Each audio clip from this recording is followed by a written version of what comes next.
ಬಂಧುಗಳೇ, ಎಲ್ಲರಿಗೂ ನಮಸ್ಕಾರಗಳು. ನನ್ನ ಹೆಸರು ಎಸ್ ಮಾರಪ್ಪಾಡ್, ವಕೀಲರು. ಕಳೆದ 25 ವರ್ಷಗಳಿಂದ ಕರ್ನಾಟಕ ರಾಜ್ಯದಲ್ಲಿ ಪರಿಶಿಷ್ಟ ಜಾತಿಗಳ ಒಳ ಮೀಸಲಾತಿ ಒಂದು ಐತಿಹಾಸಿಕ ಹೋರಾಟವನ್ನು ನಡೀತಾ ಬಂತು. ಅದರಲ್ಲಿ ನಾನು ಕೂಡ ಸಕ್ರಿಯವಾಗಿ ಭಾಗವಹಿಸಿ ಇಲ್ಲಿ ತನಕ ಹೋರಾಟದಲ್ಲಿ ಇರ್ತಕ್ಕಂಥ ಮನುಷ್ಯ. ಯಾಕೆ ನಾನು ಇವತ್ತು ಈ ವಿಡಿಯೋನ ಅರ್ಜೆಂಟಾಗಿ ನಾನು ಮಾಡಲಿಕ್ಕೆ ಇಷ್ಟಪಟ್ಟಿದ್ದಂದರೆ, ದಿನಾಂಕ 19 ಸೆಪ್ಟೆಂಬರ್ಲಂದು ಕರ್ನಾಟಕ ರಾಜ್ಯ ಸರ್ಕಾರವು ತಮ್ಮ ವಿಶೇಷವಾದ ಕ್ಯಾಬಿನೆಟ್ಸ್ನಲ್ಲಿ 6-5-4-1 ಬದಲಿಗೆ 6-6-5 ಒಳ ಮೀಸಲಾತಿಯನ್ನು ಒದಗಿಸಿ ಅಲೆಮಾರಿಗಳಿಗೆ ಒಂದು ರೀತಿಯಲ್ಲಿ ಅನ್ಯಾಯ ಮಾಡಲಾಯಿತು. ಮುಂದುವರೆದು ಒಳ ಮೀಸಲಾತಿಗೆ ಸಂಬಂಧಪಟ್ಟಂತೆ ಈ ಕ್ಯಾಬಿನೆಟ್ ನಿರ್ಧಾರ 20ನೇ ತಾರೀಕಿಗೆ ಘೋಷಣೆ ಮಾಡಿದರು. ಆ ಘೋಷಣೆ ಮಾಡಿದಂಥ ಇದರಲ್ಲಿ ಮುಖ್ಯಮಂತ್ರಿಗಳು ಹಲವಾರು ಅಂಶಗಳನ್ನು ಘೋಷಣೆ ಮಾಡಿದ್ದಾರೆ. ಅದರಲ್ಲಿ ನಾನು 1-2-3 ಮಾತ್ರ ಹೇಳ್ತಾ ಇದ್ದೀನಿ. ಆ ಘೋಷಣೆಯಲ್ಲಿ ಒಂದು, ಎಡಗೈ ಸಮುದಾಯಕ್ಕೆ 6, ಬಲಗೈ ಸಮುದಾಯಕ್ಕೆ 6, ಸ್ಪೃಶ್ಯ ಮತ್ತು ತಲೆಮಾರು ಸಮುದಾಯಗಳಿಗೆ 5ರಷ್ಟು ಒಳ ಮೀಸಲಾತಿಯನ್ನು ಕಲ್ಪಿಸಿದ್ದಾರೆ. ಪರಿಶಿಷ್ಟ ಜಾತಿಗಳ ಶಾಶ್ವತ ಆಯೋಗ ರಚನೆ ಮಾಡಲಿಕ್ಕೆ ಕೂಡ ಒಂದು ತೀರ್ಮಾನ ತಗೊಂಡಿದ್ದಾರೆ. 3ನೇದು, ಒಳ ಮೀಸಲಾತಿ ಹೋರಾಟಗಾರರ ಮೇಲಿನ ಪ್ರಕರಣಗಳನ್ನು ಹಿಂಪಡಲಿಕ್ಕೆ ತೀರ್ಮಾನ ತಗೊಂಡಿದ್ದಾರೆ.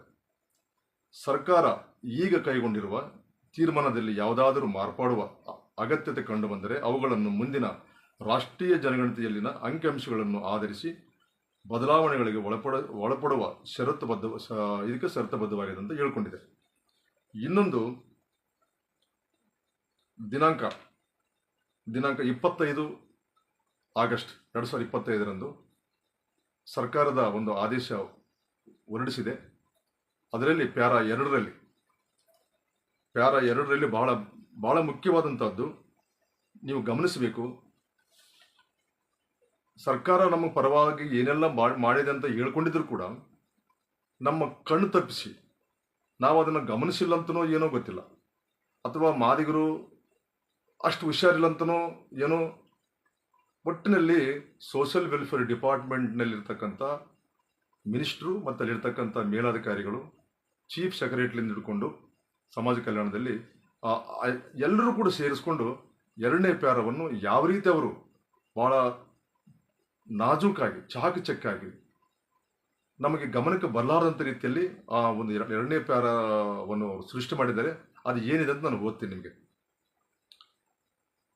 ಆಯೋಗದ ವರದಿಯಲ್ಲಿನ ಪ್ರವರ್ಗ ಇರಲಿನ ಆದಿ ಕರ್ನಾಟಕ, ಆದಿ ದ್ರಾವಿಡ ಮತ್ತು ಆದಿ ಆಂಧ್ರ ಈ 3 ಸಮುದಾಯಗಳು ತಮ್ಮ ಮೂಲ ಜಾತಿಯನ್ನು ತಿಳಿಸದೇ ಇರುವುದರಿಂದ ಸದರಿ 3 ಜಾತಿಗಳು ಅನುಬಂಧಗಳಲ್ಲಿರುವ ಪ್ರವರ್ಗ ಎ ಅಥವಾ ಪ್ರವರ್ಗ ಬಿ ಗಳಲ್ಲಿ ಮೀಸಲಾತಿ ಸೌಲಭ್ಯವನ್ನು ಪಡೆಯಬಹುದು. ಇಲ್ಲಿ ನಮಗೆ ಏನು ಅನ್ಸಂಗಿಲ್ಲ.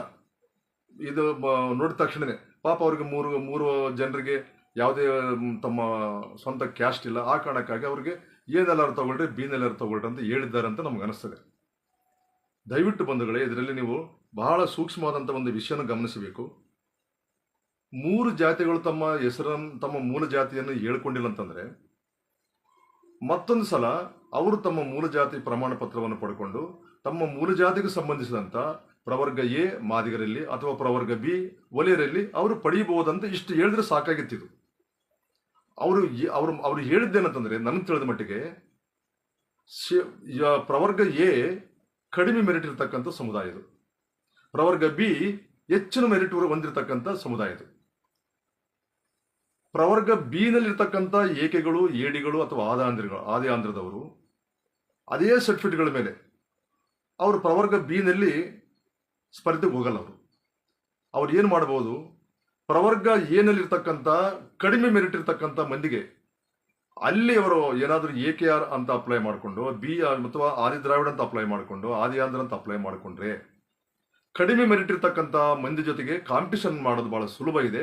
ಮತ್ತೆ ಈ 6% ಅಲ್ಲದೆ ಅಲ್ಲಿ ಕೂಡ ಸರಿಸುಮಾರು ಒಂದು 3-4% ನಾವು ಏನಾದರೂ ತಗೊಳ್ಳಿಕ್ಕೆ ಅವಕಾಶ ಮಾಡ್ಕೋಬೇಕು ಅಂತಕ್ಕಂಥ ಒಂದು ಕುತಂತ್ರ ಈ ಪ್ಯಾರಾದಲ್ಲಿ ಇದೆ ಅಂತ ನಾನು ಭಾವಿಸ್ಕೊಂಡಿದ್ದೇನೆ. ಈ ವಿಷಯಕ್ಕೆ ಸಂಬಂಧಪಟ್ಟಂತೆ ಕಳೆದ 3-4 ದಿನಗಳಿಂದ ಹಲವಾರು ನಮ್ಮ ಬುದ್ಧಿಜೀವಿಗಳ ಮಧ್ಯದಲ್ಲಿ, ಇಂಟೆಲೆಕ್ಚುವಲ್ಸ್ ಮಧ್ಯದಲ್ಲಿ, ಹೋರಾಟಗಾರರ ಮಧ್ಯದಲ್ಲಿ ಇದನ್ನಿಟ್ಟು ಚರ್ಚೆ ಮಾಡಿದ್ದು ಆಗಿದೆ. ಇದನ್ನ ನಾವು ಯಾವ ರೀತಿ ಪರಿಹರಿಸ್ಕೋಬೇಕು? ಒಂದು, ನಮ್ಮ ಲಿಂಗಪ್ಪ ಡಾಣಾಪುರ ಅಂತನವರು ಸಿನ್ನೂರವರು ಅವರು ಒಂದು ಪ್ಯಾರ ಯಾವ ರೀತಿ ಇರಬೇಕಂತ ಅವರು ಬರೆದು ಕಳಿಸಿದರು. ಆ ಪ್ಯಾರ ಬಹಳ ಸ್ಪಷ್ಟವಾಗಿದೆ. ಪ್ರವರ್ಗ ಈನಲ್ಲಿರ್ತಕ್ಕಂಥ 3 ಜಾತಿಗಳು, ಆದಿ ಕರ್ನಾಟಕ, ಆದಿ ಆಂಧ್ರ ಅಥವಾ ಆದಿ ದ್ರಾವಿಡ, ಇವರು ತಮ್ಮ ಮೂಲ ಜಾತಿ ಪ್ರಮಾಣ ಪತ್ರವನ್ನು ಪಡೆದುಕೊಂಡು ತಮ್ಮ ಮೂಲ ಜಾತಿಗೆ ಸಂಬಂಧಿಸಿದ ಪ್ರವರ್ಗ ಎ ಆಗಲಿ ಅಥವಾ ಬಿ ಆಗಲಿ ಅಲ್ಲಿ ಮೀಸಲಾತಿಯನ್ನು ಪಡೆಯಬಹುದು. ಇಷ್ಟು ಸಿಂಪಲ್ ಆಗಿದೆ, ಇಷ್ಟು ಮಾಡಬಹುದು. ಇಷ್ಟು ನಾವು ಬರ್ಕೊಂಡಿದ್ರು ಕೂಡ ಅದ್ರ ಕಡೆ ಸಿದ್ದರಾಮಯ್ಯನವರು ಅದಾಗಲಿ ಅಥವಾ ಮಿನಿಸ್ಟರ್ಗಳಲ್ಲಾಗಲಿ ಎಲ್ಲೂ ಕೂಡ ಸರಿಯಾದಂಥ ಉತ್ತರ ಸಿಗ್ತಾ ಇಲ್ಲ, ಮತ್ತೆ ಗಮನಿಸ್ತಾ ಇಲ್ಲ. ಅಂತಂದ್ರೆ ಯಾಕೆ ಗಮನಿಸ್ತಾ ಇಲ್ಲ ಅಂತಂದ್ರೆ, ನನಗೆ ತಿಳಿದ ಮಟ್ಟಿಗೆ ಎಲ್ಲ ಕೊಟ್ಟರು ಅಂತ ನಾವು ಅಂದ್ಕೊಂಡ ಮೇಲೆ ಕೂಡ ಮತ್ತೆ 6% ಮಾದಿಗರ ಅಥವಾ ಕಡಿಮೆ ಮೆರಿಟ್ ಇರ್ತಕ್ಕಂಥ ಸಮುದಾಯದ ಒಳಗಡೆ ನುಗ್ಗತಕ್ಕಂಥದ್ದು, ಕಬಳಿಸ್ತಕ್ಕಂಥ ಒಂದು ದೊಡ್ಡ ಕುತಂತ್ರ ಮತ್ತು ಹುನ್ನಾರ ಈ 2ನೇ ಪ್ಯಾರದಲ್ಲಿ ಇದೆ ಅಂತ ನಾವು ಭಾವಿಸ್ಕೊಂಡಿದ್ದೀವಿ.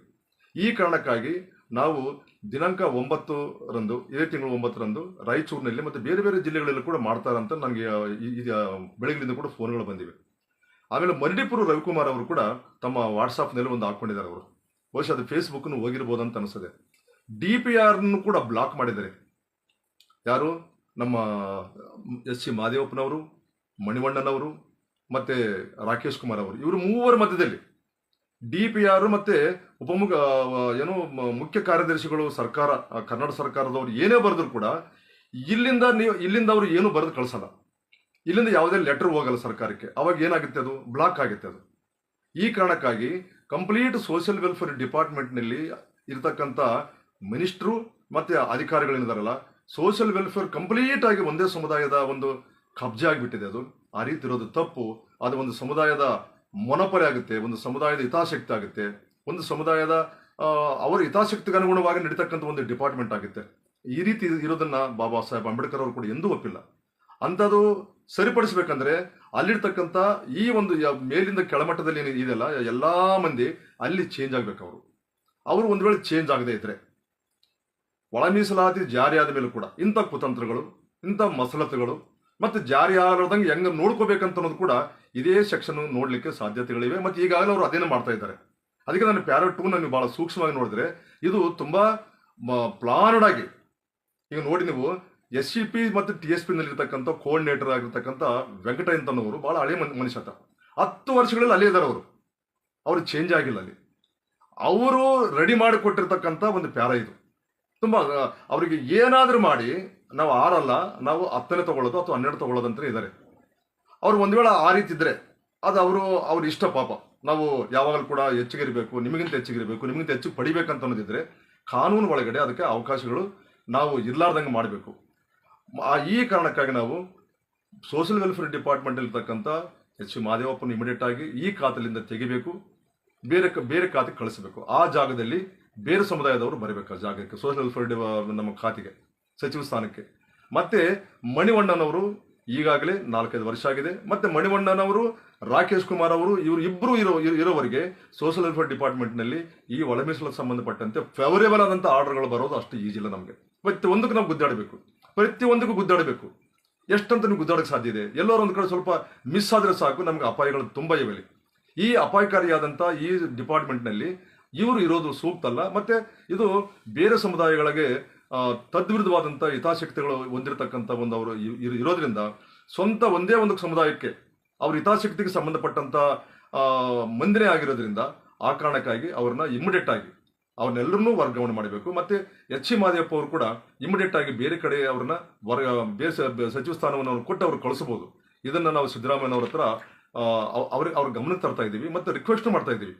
ಒಂದು ವೇಳೆ ಪ್ಯಾರಾ 2ನ್ನ ಅವರು ಬದಲಾವಣೆ ಮಾಡಲ್ಲ, ತಿದ್ದುಪಡಿ ಮಾಡಲ್ಲ ಅನ್ನೋದಾದ್ರೆ 30 ವರ್ಷಗಳ ಹೋರಾಟದಿಂದ ನಾವೇನು ಪಡ್ಕೊಂಡು ಬಂದಿವಿ ಇಲ್ಲಿ ತನ, ಅದು ಡೆಫಿನೆಟ್ ಆಗಿ 12ನ್ನ ಒಂದೇ ಒಂದು ಕಮ್ಯುನಿಟಿ ಮತ್ತೆ ಲಗ್ಗೆ ಹಾಕಿ ಸುಮಾರು 10-11% ಅವರೇ ಕಬಳಿಸ್ತಕ್ಕಂಥದ್ದು ಕೂಡ ಅವಕಾಶ ಮಾಡಿಕೊಟ್ಟಂಗಾಗುತ್ತೆ. ಯಾಕಂದ್ರೆ ಎನಲ್ಲಿರ್ತಕ್ಕಂಥವ್ರು ಕಡಿಮೆ ಮೆರಿಟ್ ಅವರು, ಬಿ ಯಲ್ಲಿರ್ತಕ್ಕಂಥವ್ರು ಹೆಚ್ಚಿನ ಮೆರಿಟ್ ಅವರು, ಈ ಎರಡು ಅಸಮಾನರ ಮಧ್ಯದಲ್ಲಿ ಈ ಪೈಪೋಟಿ ಸರಿಯಾದದ್ದಲ್ಲ. ಸಮಾನರ ಮಧ್ಯದಲ್ಲಿ ಪೈಪೋಟ್ ಅಂದ್ರೆ ಕಡಿಮೆ ಮೆರಿಟ್ ಇದ್ದಂಥವ್ರು ಕಡಿಮೆ ಮೆರಿಟ್ ನಲ್ಲೇ ಇರ್ತಾರೆ, ಹೆಚ್ಚಿನ ಮೆರಿಟ್ ಇದ್ದವರು ಹೆಚ್ಚಿನ ಮೆರಿಟ್ ನಲ್ಲೇ ಸ್ವಲ್ಪ ಪೈಪೋಟ್ ನಡೆಸೋದು ಸೂಕ್ತ ಅಂತ ಅನ್ನೋ ಕಾರಣಕ್ಕಾಗಿ ನಾವು 9ನೇ ತಾರೀಕಿಗೆ ರಾಯಚೂರಿನಲ್ಲಿ ಕೂಡ ಒಂದು ದೊಡ್ಡ ಮಟ್ಟದ ಒಂದು ಕಾರ್ಯಕ್ರಮವನ್ನ ಮಾಡ್ತಾ ಇದ್ದೀವಿ, ಹೋರಾಟ ಮಾಡ್ತಾ ಇದ್ದೀವಿ. ಮತ್ತೆ ಮಾದೇವಪ್ಪ ಅಂತವ್ರನ್ನ, ಮಣಿವಣ್ಣನ್ ಅಂತವ್ರನ್ನ, ಇವರೆಲ್ಲರೂ ಕೂಡ ಅಲ್ಲಿಂದ ಚೇಂಜ್ ಮಾಡಲೇಬೇಕು. ಒಂದು ವೇಳೆ ಚೇಂಜ್ ಮಾಡದೆ ಹೋದ್ರೆ ಇದು ಡೆಫಿನೆಟ್ ಆಗಿ ಪ್ಯಾರ 2 ಮಾದಿಗರ ಪಾಲಿಗೆ, ಮಾದಿಗ ಸಂಬಂಧಿತವರ ಜಾತಿಗಳಿಗೆ ಇದು ಮರಣ ಶಾಸನವಾಗಿ ಪರಿವರ್ತನೆ ಆಗುತ್ತೆ. ನಾವು ಹೋರಾಟ ಮಾಡಿದ್ರೆ ಕೂಡ ಲಾಭ ಇಲ್ಲ, ನೀವು ಏನೇ ಮಾಡಿದ್ರೂ ಲಾಭ ಇಲ್ಲ. ನೀವು ನೋಡ್ರಿ ಎಲ್ಲದನ್ನೂ ಚೇಂಜ್ ಮಾಡಿದ್ದಾರೆ, ಇದೊಂದನ್ನು ಮಾತ್ರ ಹಂಗೆ ಇಟ್ಕೊಂಡಿದ್ದಾರೆ. ಮತ್ತೆ ಸಿದ್ದರಾಮಯ್ಯನವರು ಕೂಡ ಈ ವಿಷಯದಲ್ಲಿ ಯಾವುದೇ ಕ್ರಮ ಕೈಗೊಳ್ಳಕ್ಕೆ ಹಿಂದೇಟ್ ಆಗ್ತಾ ಇದ್ದಾರೆ ಅಂತ ಅನ್ನೋದು ಕೂಡ ಮಾಹಿತಿ ಇದೆ. ಆ ಕಾರಣಕ್ಕಾಗಿ ದಯವಿಟ್ಟು ಬಂಧುಗಳೇ, ಎಲ್ಲಾ ಜಿಲ್ಲೆಗಳಲ್ಲಿ ಇರ್ತಕ್ಕಂಥ ನಮ್ಮ ಹೋರಾಟಗಾರರು, ನೀವು 11ರ ಒಳಗಡೆ ಅಂತಂದ್ರೆ 9 ಅಥವಾ 10ರ ಒಳಗಡೆ ಬೃಹತ್ ಪ್ರಮಾಣದ ಪ್ರತಿಭಟನೆಗಳನ್ನು ಎಲ್ಲಾ ಜಿಲ್ಲೆಗಳಲ್ಲಿ ನೀವು ಮಾಡಿದ್ರೆ ಸರ್ಕಾರದ ಮೇಲೆ ಒತ್ತಡ ಆಗುತ್ತೆ. ಆಮೇಲೆ ನಮ್ಮ ಪರವಾಗಿರ್ತಕ್ಕಂಥ ನಾಯಕರು ಒಳಗಡೆ ಮಾತಾಡಲಿಕ್ಕೆ ಅನುಕೂಲ ಆಗುತ್ತೆ. ಇಲ್ಲದೆ ಹೋದ್ರೆ ಒಬ್ಬ ನಾಯಕ ಇದ್ದಾನೆ, ಆ ನಾಯಕಕ್ಕೂ ಧ್ವನಿ ಆಗಲ್ಲಲ್ಲಿ. ಆ ಕಾರಣಕ್ಕಾಗಿ ನಮ್ಮ ಸಮಾಜ ಎಲ್ಲಾ ಜಿಲ್ಲೆಗಳಲ್ಲಿ ಈ ವಿಷಯಗಳಲ್ಲಿ ಎಲ್ಲರೂ ಪ್ರತಿಭಟನೆಗಳನ್ನ ಬಹಳ ದೊಡ್ಡ ಮಟ್ಟದ ಪ್ರತಿಭಟನೆಗಳು. ಈ ವಿಷಯದಲ್ಲಿ ನಾವು ಯಾವುದೇ ಒಂದು ಜಾತಿ ವಿರುದ್ಧ ನಾವು ಮಾತಾಡ್ತಾ ಇಲ್ಲ. ಒಂದು ಜಾತಿ ವಿರುದ್ಧ, ಒಂದು ಕಮ್ಯುನಿಟಿ ವಿರುದ್ಧ, ಸಮುದಾಯದ ವಿರುದ್ಧ ಇದು ಒಂದು ಸಮುದಾಯದ ಏಕಸ್ವಾಮ್ಯ ಅಂತೀವಲ್ಲ ನಾವು, ಮೊನಪಲಿ ಮತ್ತು ಸ್ವಾಯತ್ತಾಸಕ್ತಿ, ಆ ಸಮುದಾಯದ ಒಂದು ಆ ನಡವಳಿಕೆಗಳು ಇವೆಲ್ಲದೂ ಕೂಡ ಗಮನದಲ್ಲಿ ಇಟ್ಟುಕೊಂಡು ಈ ರೀತಿ ಇದು ಇದ್ರೆ ಸರಿಯಾಗಲ್ಲ. ಅವರು ಚೇಂಜ್ ಆದ್ರೇ ಒಳ ಮೀಸಲಾತಿ ಜಾರಾಗಲಿಕ್ಕೆ ಸುಲಭ ಆಗುತ್ತೆ ಅಂತ ಅನ್ನೋ ಕಾರಣಕ್ಕಾಗಿ ನಮ್ಮ ಈ ನಿಲುವು ತಾಳಿದ್ದೀವಿ ನಾವು. ಈ ಕಾರಣಕ್ಕಾಗಿ ಎಲ್ಲಾ ಜಿಲ್ಲೆಗಳಲ್ಲಿ ನಮ್ಮ ಹಿರಿಯ ಹೋರಾಟಗಾರ ಅವರು ಯಾವುದೇ ಪಕ್ಷದಲ್ಲಿರಲಿ, ಯಾವುದೇ ಸಂಘಟನೆಯವರಿರಲಿ, ನೀವು ಇದನ್ನ 9 ಅಥವಾ 10ರ ಒಳಗಡೆನೆ ಈ ಪ್ರತಿಭಟನೆಗಳನ್ನು ಬಹಳ ತೀವ್ರತರವಾದಂತ ರೀತಿಯಲ್ಲಿ ಮಾಡಿದರೆ, ನಾವು ಆಗಸ್ಟ್ 15ಕ್ಕೆ ಏನು ಗೆರವುಗಳನ್ನ ಮಾಡಿದ್ವಲ್ಲ ಅದು ಎಷ್ಟು ಪರಿಣಾಮಕಾರಿ ಆಗಿತ್ತು, ಅದಕ್ಕಿಂತ ಹೆಚ್ಚಿನ ಪರಿಣಾಮಕಾರಿಯಾದಂಥ ರೀತಿಯಲ್ಲಿ ಇದನ್ನು ಮಾಡೋದು ಸೂಕ್ತ ಅಂತ ಅನಿಸಿದೆ. ಅದಕ್ಕೆ ನಿಮ್ಮೆಲ್ಲರಿಗೂ ಕೂಡ ನನ್ನ ವಿನಂತಿ ಇದೆ, 9 ಅಥವಾ 10ಕ್ಕೆ ಬೃಹತ್ತಾದಂಥ ಒಂದು ಪ್ರತಿಭಟನೆಗಳನ್ನ ನೀವು ಮಾಡಲೇಬೇಕು. ಇದು ಕೊನೆಯ ಮತ್ತು 2ನೇ ಹಂತದ ಹೋರಾಟವಾಗಿ ಪರಿವರ್ತನೆ ಆದ್ರೂ ಪರವಾಗಿಲ್ಲ, ನಮಗೆ ಎಲ್ಲ ಮುಗಿತಲ್ಲಪ್ಪ ಅಂತಾರೆ, ನಮ್ಗೆ ಹಂಗೆ ಅನಿಸವಲ್ದು. ಇದು 2ನೇ ಹಂತದ ಹೋರಾಟವಾಗಿ ಪರಿವರ್ತನೆ ಆಗುತ್ತೆ. ಆ ಕಾರಣಕ್ಕಾಗಿ ಎಲ್ಲ ನಮ್ಮ ಮಾದಿಗ ಬಂಧುಗಳು ಎಲ್ಲಾ ಜಿಲ್ಲೆಗಳಲ್ಲಿ ಇರತಕ್ಕಂಥವರೆಲ್ಲ ಇದನ್ನ ನೀವು ಮಾಡಿದ್ರೆ ನಾವು ಏನಾದರೂ ನಮ್ಮ ಹೋರಾಟದ ಪ್ರತಿಫಲವನ್ನು ಉಳಿಸ್ಕೊಳ್ಳಕ್ಕಾಗುತ್ತೆ. ಇಲ್ಲದೆ ಹೋದ್ರೆ ನಾವು ಇದನ್ನು ಉಳಿಸ್ಕೊಳ್ಳಕ್ ಆಗಲ್ಲ. ಆ ಕಾರಣಕ್ಕಾಗಿ 2 ಡಿಮಾಂಡ್ಗಳಿವೆ. ಒಂದು, ಆ ಸೋಷಿಯಲ್ ವೆಲ್ಫೇರ್ ಡಿಪಾರ್ಟ್ಮೆಂಟ್ ಇರ್ತಕ್ಕಂಥ ಒಂದೇ ಸಮುದಾಯದ ಮಂದಿನ ಅಲ್ಲಿಂದ ನೀವು ವರ್ಗಾವಣೆ ಮಾಡ್ರಿ. 2ನೇ ಡಿಮಾಂಡ್ ಪ್ಯಾರ 2ನ್ನ ತಿದ್ದುಪಡಿ ಮಾಡ್ರಿ. ಏನದು, 3 ಆದಿ ಕರ್ನಾಟಕ, ಆದಿ ದ್ರಾವಿಡ, ಆದಿ ಆಂಧ್ರ ಇರ್ತಕ್ಕಂಥ ಮಂದಿ ಅವರು ಮೂಲ ಜಾತಿ ಪ್ರಮಾಣ ಪತ್ರಗಳನ್ನು ಪಡ್ಕೊಂಡು ಆ ಜಾತಿ ಪ್ರಮಾಣ ಪತ್ರಕ್ಕೆ ಹೇಗೆ ಸಂಬಂಧಪಟ್ಟರೆ ಏನಲ್ಲಿ ತಗೊಳ್ಳಿ ಅವರು ಮೀಸಲಾತಿ, ಬೀದ್ನಲ್ಲಿದ್ದರೆ ಬೀಗ್ ಸಂಬಂಧಿತ ಇದರಲ್ಲಿ ತಗೊಳ್ಳೋರು. ಇಷ್ಟು ನಮ್ಮ ನಿಲುವಾಗಿದೆ.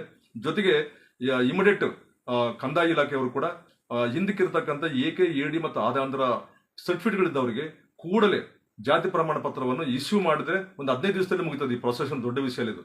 ಅದು 40 ಲಕ್ಷ ಇರಲಿ ಎಷ್ಟಾದ್ರೂ ಇರಲಿ. ಈಗ ಬೇಕಾಗಿದ್ದು ಇಮಿಡಿಯೇಟ್ ಆಗಿ ನಮ್ಗೆ ಬೇಕಾಗಿದ್ದು ವಿದ್ಯಾವಂತರಿಗೆ, ನೌಕರಿಗೆ ಅಪ್ಲೈ ಮಾಡ್ತಕ್ಕಂಥವ್ರಿಗೆ ಇಮಿಡಿಯೇಟ್ ಬೇಕಾಗಿದೆ. ಆ ವರ್ಗಕ್ಕೆ ಇಮಿಡಿಯೇಟ್ ಆಗಿ ಕಂದಾಯ ಇಲಾಖೆಯವರು ಈ ಕ್ರಮವನ್ನು ಕೈಗೊಳ್ಳಲಿಕ್ಕೆ ಸಿದ್ದರಾಮಯ್ಯನವರು ಕ್ರಮ ಕೈಗೊಳ್ಳಬೇಕು ಮತ್ತು ಆದೇಶಿಸಬೇಕಂತ ನಾನು ಈ ಸಂದರ್ಭದಲ್ಲಿ ಹೇಳ್ತಾ ಇದ್ದೀನಿ. ನಮಸ್ಕಾರ.